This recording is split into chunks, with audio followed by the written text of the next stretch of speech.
our goods are shipped on a boat that is basically not ours. So we are not the ones putting the fuel in that boat. My name is Anouk and I work for Bugaboo. And Bugaboo is one of the leading global companies in the juvenile industry. We are bringing high quality products like strollers, high chairs, car seats, accessories, anything that has to do with raising up your child.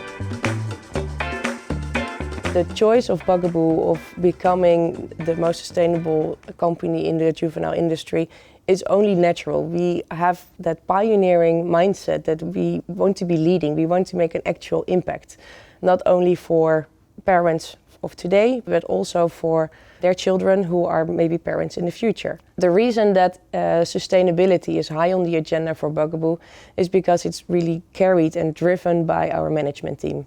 Within our management team, I'm responsible for the execution of our ESG program, and it also means that on that management level we talk about this at least quarterly.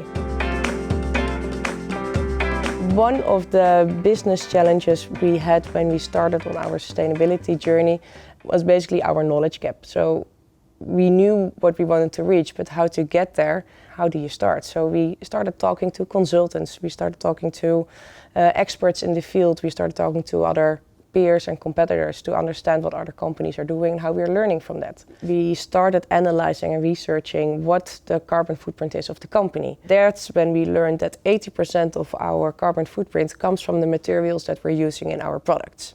Well, to change that, to make an impact there, that's something that we have in our own hands. But then looking at our second biggest emitter, and that's our upstream and downstream transportation, we knew from the start that around 8% from our emissions was coming from our transportations. But like our products are on a vessel or on a boat, it's something that we are not directly doing ourselves. We are working again with other partners. And then we learned there are different companies who can support and help us to really have an impact on the fuels that are being used on that boat. And that's how we got in contact with GoodShipping. And we learned about the process of insetting that although maybe the products are not on the boat with bio-based fuels, but through insetting, we know they're in the circle, in the whole loop, there is the products are shipped basically on bio-based fuels. So the more trade lines and the more shipping we are doing, but also that other companies are doing based on insetting, more and more bio-based fuels are being used in the same circle. And then indirectly we are lowering basically our carbon footprint. Well, after the first year, our first full year working with GoodShipping is lowering around 70% of our carbon footprint coming from upstream and downstream transportation.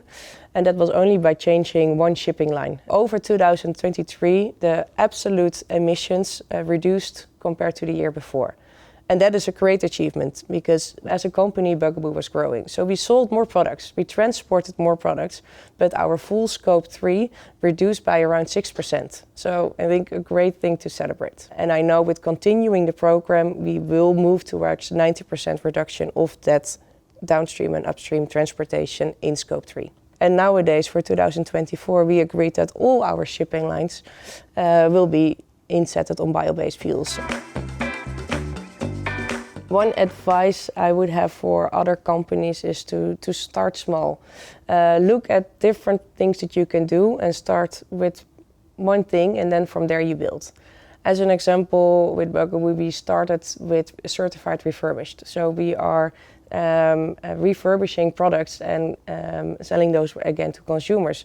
We didn't start with a whole big program. No, we started in one country, in the Netherlands, and from there we started partnering and we learned. And if you get those learnings, then you go to another country and you grow basically a whole plan. And that is there for all these topics within sustainability, or you have to explore and understand what it means, how it fits to you, to your environment, to your setting.